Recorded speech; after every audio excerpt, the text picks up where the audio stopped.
The womb is an energy powerhouse. It is a cosmic antenna.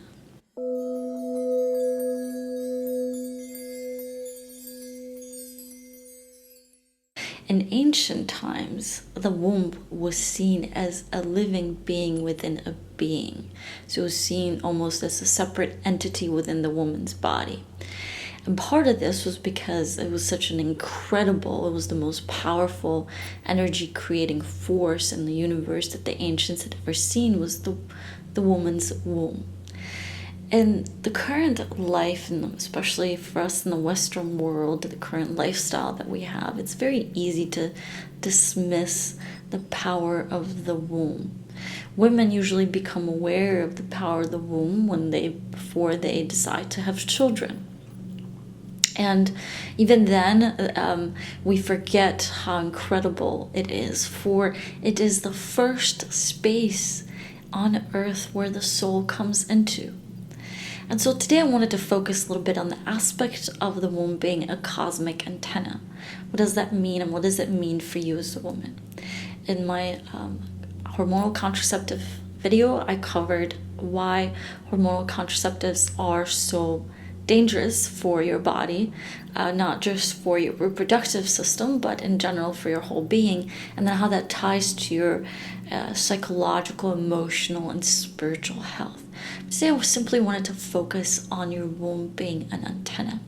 So the womb is really incredible because for us women, a lot of our intuition actually resides in this part of our being. And a lot of our connection to our special extrasensory abilities is also connected to our womb as well. Now, when we've had womb trauma, we tend to sort of disassociate ourselves from this part of our body. And in terms of what we become more interested in, even in our spiritual journey, is we sort of get this attachment. It's an attachment to the higher aspects of our energy centers, like our higher chakras. So we might become obsessed with more heady concepts that keep us sort of detached from this aspect of us that we don't want to face.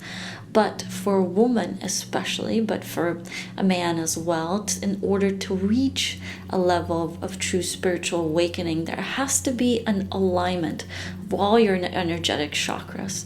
And when your womb is not aligned, when your womb is suffering, when your womb is detached from your whole being and it's holding trauma where the energy there is stagnant and not moving, well, that's definitely going to really affect your actual spiritual experience. So oftentimes, because there's no quantitative way of measuring a spiritual experience, you might even say that your health can be measured by measuring certain chemical reactions and hormones in your blood system and your weight and your body fat and a series of other ways to measure your health, right? But our spiritual health, there's no way of measuring it. It truly is about the best way to truly measure your spiritual life is the quality, the internal quality of your life. But even then, as humans, we're very clever because we have very clever ways of covering up how we are actually feeling, what we are going through. We learn all these different ways of masking our true selves, and we learn all kinds of ways to mask ourselves, not only in front of others, but even in front of our true selves. We can be very dishonest with our own being. And so when we hold womb trauma, which many of us do, for we are all here, from we came to earth, we have all come through a womb, at least so far in human creation. We have come through this womb, our mother's womb, and our mother, she had some of her generational trauma that she got from her mother, and so on and so forth.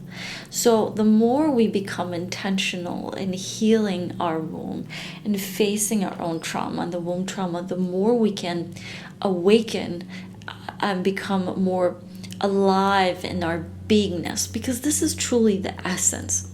Since the womb is like this cosmic antenna, it is in constant communication with the environment and the whole universe and the whole cosmic universe. So, for example, when a woman is an egg is first fertilized in a woman, it's about 40 days before a soul can really comes into the womb, right? So, and it takes about 40 days for a soul to leave sort of earthly dimensional world. That's why in a lot of older traditions, when people died, they had different ceremonies. One was at 7 days and another one was at 40 days, was to honor the soul departing the earth. And it's the same thing for when a child is conceived, when an egg is fertilized. It takes about 40 days for the soul to come in. So what happens is when an egg is fertilized, the womb, a woman's womb, is sending out this, like an antenna. It's receiving, it's sending out a signal,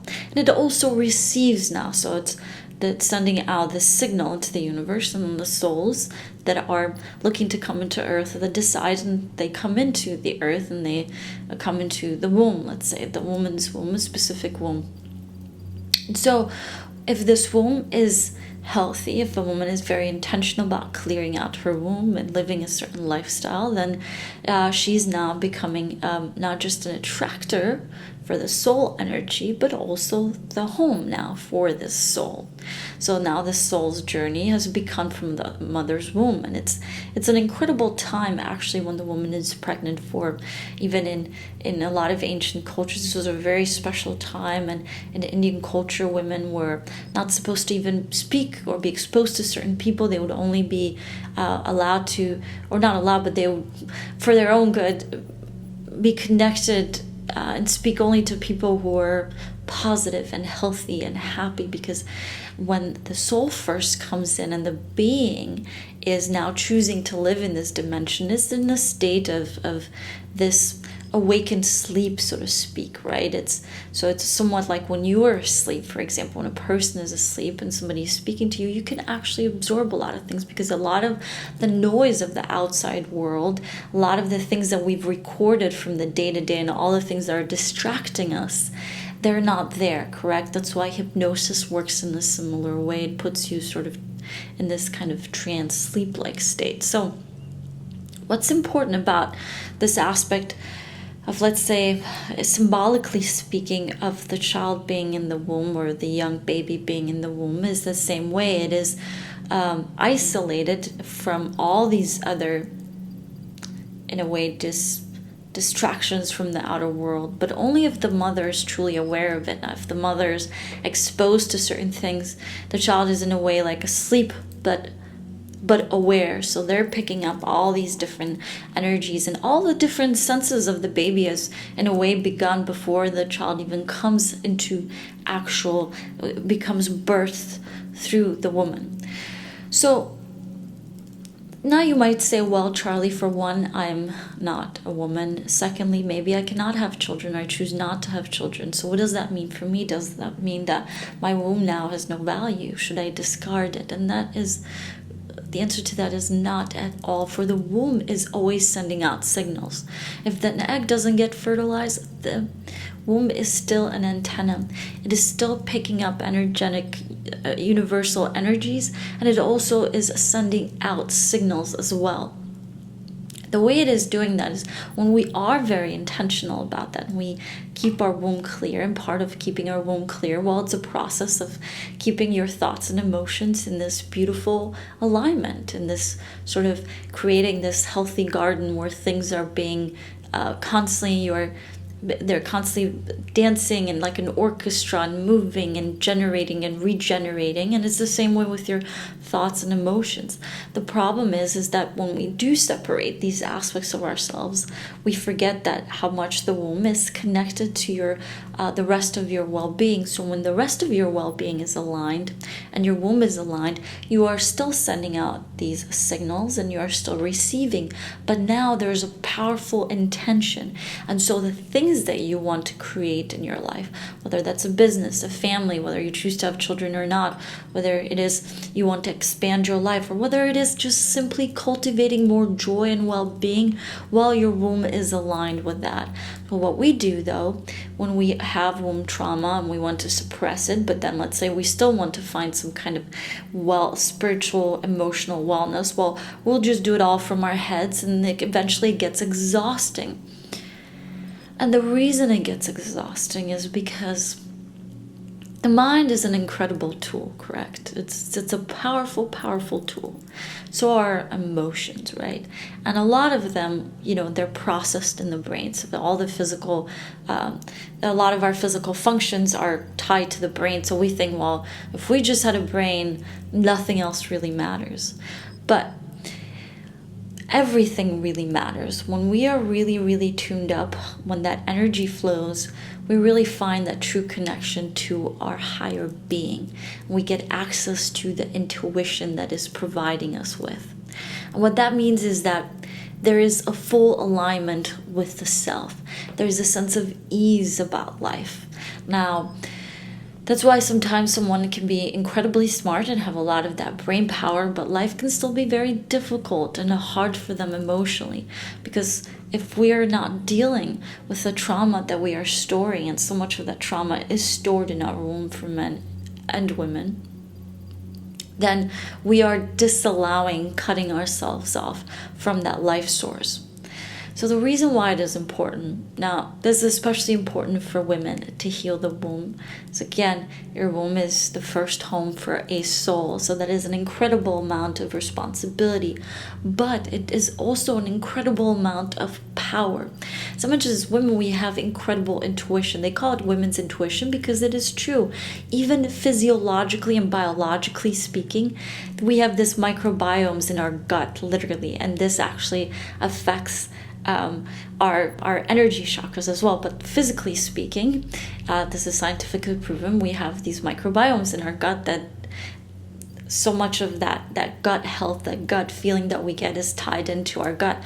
When our gut is healthy, then we are more tuned up to that intuitive energy. And so what's interesting is that we inherit these microbiomes from our mothers, right? So if the mother has some issues with this aspect of her, then she gets to pass it on to the child. So I covered some physical aspects of this in the birth control video, but just to really widen and deepen this topic is to really realize how important it is for women, because it's very easy to say, well, I exist on the physical level, to throw this away and say, well, the egg gets fertilized, the child is conceived purely in the biological sense. But there is so much more that is happening. And again, it's not just something, it is very unfortunate in the modern day that a lot of women mistake this thing, well, why do I have to do this and why don't I have to do that? Well, the things that we have to do that are different than what men have to do also come with, like I said, an incredible amount of power and intuitive force that is incredible. But if we don't access it, then we feel like, well, then I have to behave like a man to reach certain levels of success or whatever it is, without realizing that we have been gifted already with this immense amount of power that is coming from the womb. And when we are tuned up to it, we have incredible receptive energy, because the feminine is very much the receiver of energy. That's why as women, we can be incredible manifestors, correct? Now, it doesn't mean that we just sit there and just manifest and do nothing. Instead, what it means is that when we are tuned up to this energy, not only can we become powerful attractors for what we want in life, but then the actions that we take, they're incredibly inspired actions that are aligned with us, that are aligned with our energy as a person, that are aligned with our soul consciousness and our soul purpose. When we cut off from this aspect of us and we don't deal with the trauma there, and we don't really integrate fully this womb aspect of us into our whole being, we literally live cut off from an incredible energy source, an incredible amount of wisdom. But when we do, it's really powerful it's really powerful what it is possible for a woman to create in her life.